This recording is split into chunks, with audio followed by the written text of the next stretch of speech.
Hello everyone, welcome back. We've got a brand new story to share with you. So let's begin. My name is Andre. When I discovered my wife kissing her boss, that told me everything I needed to know about how long their relationship had been developing and how carefully they had planned their private celebration. What I had intended as a loving surprise was to honor Sophia's promotion. But it became the moment I realized that our 4-year marriage had been competing with another relationship that she had prioritized over our life together. At 34, I had built a successful small business providing consulting services to local restaurants and hospitality companies. The work gave me flexibility and financial stability. My wife, on the other hand, worked for a mid-sized technology company. Our marriage had begun with shared dreams about being successful. We were passionate about creating a marriage that would eventually include children. My wife, Sophia's drive and intelligence had been among the qualities that first attracted me to her, and I had been proud to be married to someone whose professional success reflected her dedication and capability. However, as Sophia's career ambitions intensified over the 4 years of our marriage, I began to feel that our shared goals were becoming secondary to her individual achievements. When I would bring up conversations about starting a family, Sophia would ask for more time to establish herself professionally, arguing that having children too early in her career trajectory would limit her opportunities for advancement and leadership roles. I understood Sophia's concerns about balancing motherhood with career development, and I was willing to be patient about our timeline for having children. But I was also beginning to feel like every aspect of our personal life was being postponed in service of Sophia's professional goals, from family planning to vacation time to simply spending quality time together as a couple. As Sophia became more obsessed with climbing to the management level within her company, our household responsibilities reflected her increasing unavailability for domestic tasks and partnership duties. I had gradually taken over most of the cooking, laundry, grocery shopping, and routine errands because Sophia was always too busy with work projects, networking events, or preparation for presentations and meetings. Initially, I had been happy to support Sophia's career development by handling more of our shared responsibilities, understanding that successful partnerships often require temporary imbalances when one person is pursuing important opportunities. But as these arrangements became permanent rather than temporary, I began to feel less like a supportive partner and more like a personal assistant whose job was to manage the logistics of Sophia's life while she focused on more important priorities. Despite my growing sense that I was becoming a side character in Sophia's life story, I continued to be proud of her achievements and optimistic about our future together. Sophia would periodically reassure me that once she received the promotion she was working toward, things would slow down and we could focus more attention on our marriage and family planning. But even as I tried to be understanding of our circumstances, it was hard not to notice the changes in her behavior that create subtle feelings of unease, though I consistently rationalized these observations rather than acknowledging what they might indicate about problems in our marriage. Sophia's phone had started buzzing more frequently with late-night messages from work contacts, particularly from her direct supervisor, whose name appeared in her notifications only as initials rather than his full name. When I would ask about these after-hours communications, Sophia would dismiss my curiosity by explaining that they were work-related discussions that I wouldn't understand or that required immediate attention despite the late hour. I also noticed that Sophia had begun investing significantly more time and money in her appearance, buying new perfumes, periodically updating her professional wardrobe with more expensive and stylish clothing, and establishing a regular workout routine. When I complimented these changes, Sophia would explain them as necessary investments in her professional image and career advancement. These changes in Sophia's appearance and routine seemed consistent with someone who was becoming more confident and successful in her career, and I viewed them as positive developments rather than reasons for concern. I told myself that Sophia's increased attention to her appearance reflected growing self-confidence and professional sophistication rather than any desire to appear attractive to someone other than me. But looking back now, I can see that these changes represented Sophia's preparation for a relationship that was developing alongside our marriage. even though I was too trusting and too focused on supporting her career goals to recognize the warning signs that were becoming increasingly obvious. The situation reached what I thought would be a positive turning point when Sophia came home one evening in March with news that she had finally received the promotion she had been working toward for over a year. She had been selected for a management position that would significantly increase her salary, expand her responsibilities, and position her for further advancement within the company. I was genuinely excited about Sophia's promotion and wanted to celebrate her achievement. But when I suggested that we open a bottle of wine to mark the occasion, Sophia told me that she was too exhausted to celebrate that evening and preferred to postpone our private celebration until she had recovered from the stress and excitement of her promotion. While Sophia's lack of enthusiasm for celebrating her major career achievement immediately felt disappointing, I rationalized her response as natural fatigue after months of intense preparation and advocacy for the promotion. I assumed that she would be more available for the kind of shared celebration that such an important milestone deserved later. The next day, I asked Sophia if she would be free for dinner that evening so we could properly celebrate her promotion together. But Sophia explained that her boss was organizing a small office celebration that day after work, and that we could plan our private celebration after that workplace recognition was completed. I didn't argue with Sophia's preference for celebrating with her colleagues before celebrating with me, though I found it somewhat hurtful that her work relationships seemed to take priority over our marriage, even during personal milestones. I decided to plan a surprise that would demonstrate my pride in her achievement while respecting her timeline for our private celebration. I spent that evening shopping for a thoughtful gift that would commemorate Sophia's promotion while reflecting the depth of my feelings about her success. I selected a charm bracelet with an engraving that referenced a work quote, something that would show how proud I was of her professional achievements while honoring our personal history together. I also decided to surprise Sophia at her office celebration with champagne and cake, thinking that an unexpected appearance by her supportive husband might add a special element to her workplace recognition and show her colleagues how much her success meant to our family.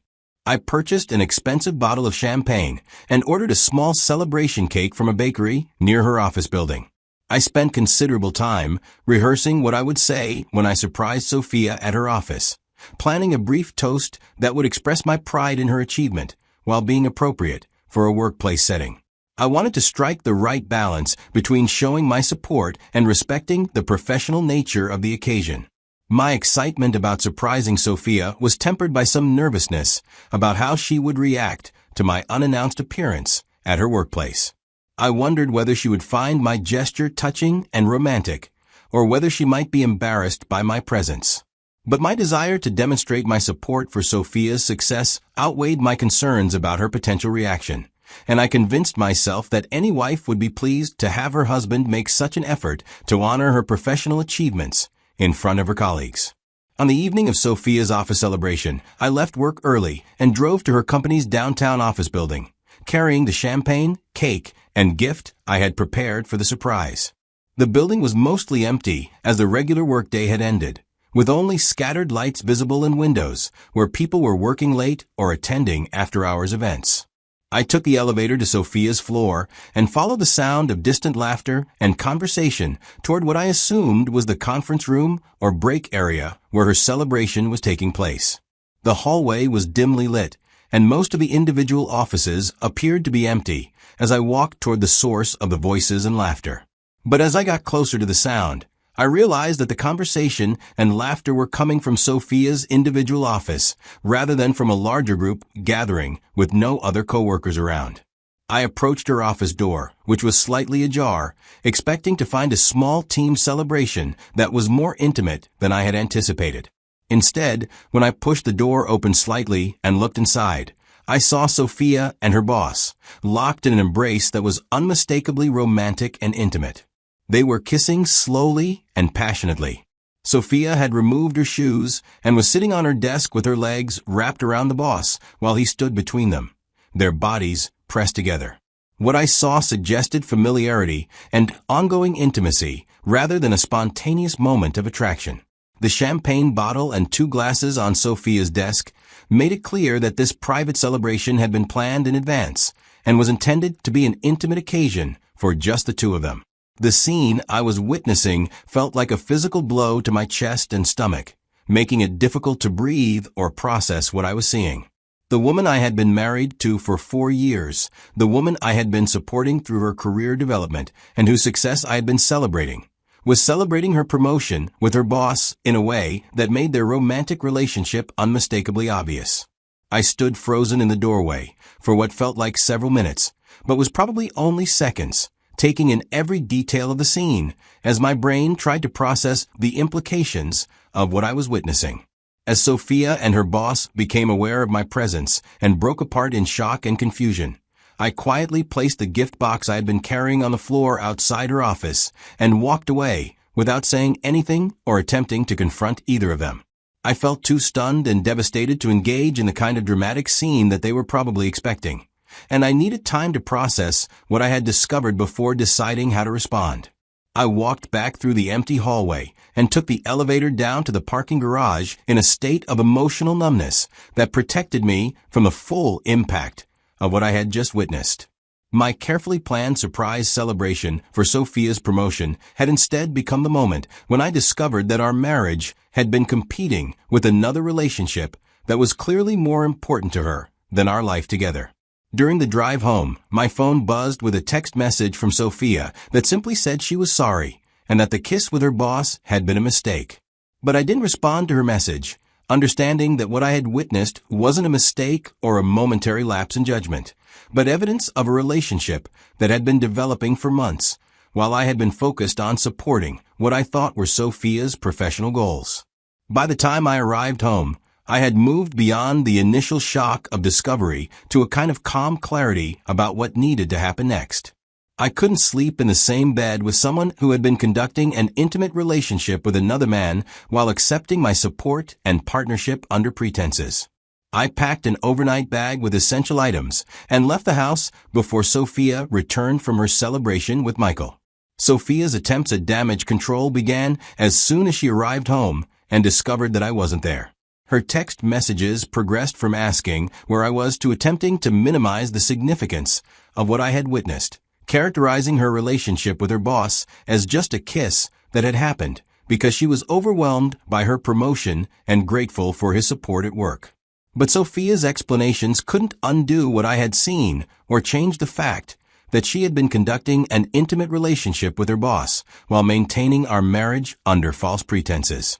The champagne and glasses on her desk, their comfortable physical intimacy, and their obvious familiarity with each other's bodies made it clear that this relationship had been developing for much longer than the single evening when I had discovered it. More importantly, I realized that Sophia's kiss with her boss hadn't just happened spontaneously during a moment of celebration. People don't laugh and smile during kisses unless they are comfortable with each other and have been intimate together before. The scene I had witnessed was evidence of an ongoing affair that had been carefully concealed from me while I had been supporting Sophia's career development and believing that we were building a future together.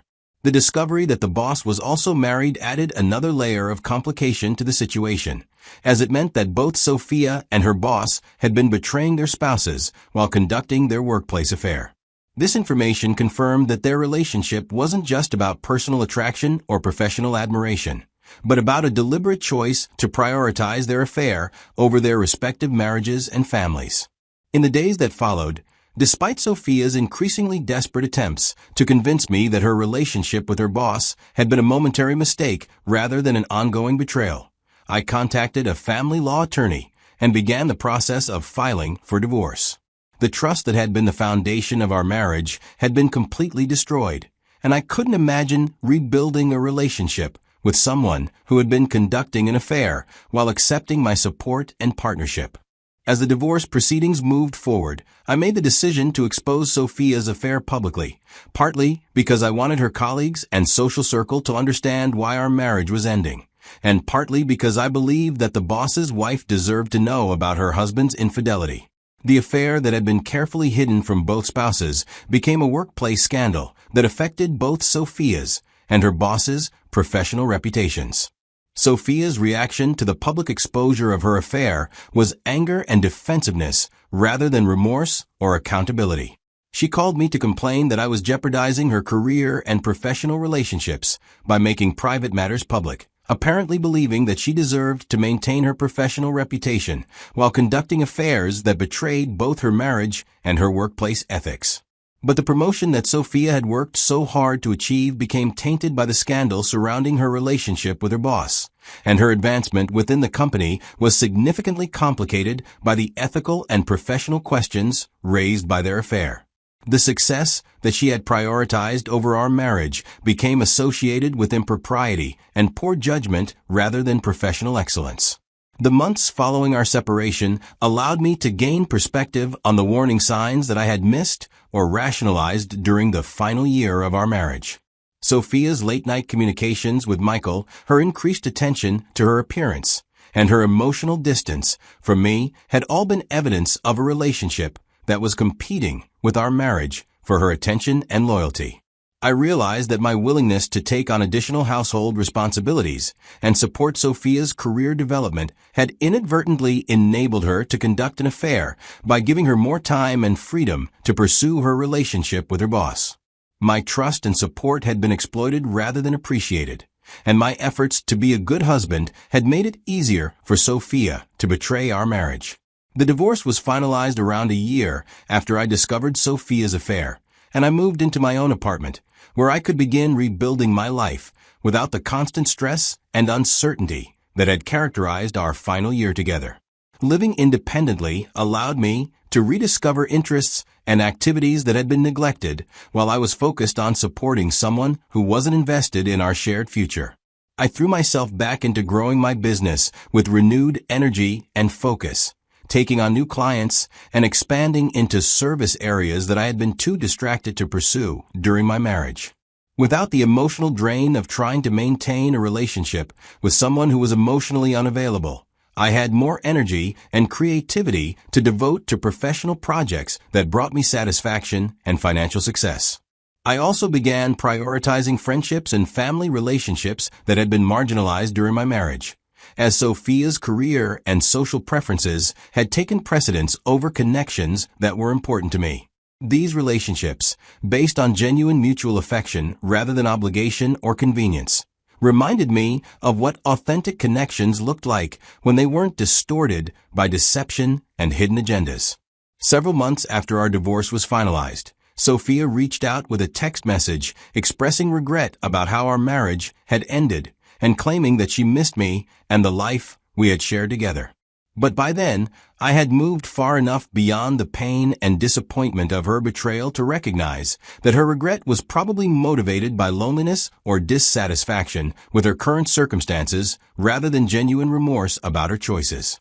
I left Sophia's message on read without responding, understanding that the woman who had prioritized her affair with her boss over our marriage didn't deserve access to my attention or emotional energy. Her words of regret, which might have meant something to me during the early stages of discovering her betrayal, now felt meaningless because they came too late and from someone whose character had been revealed through her actions rather than her statements.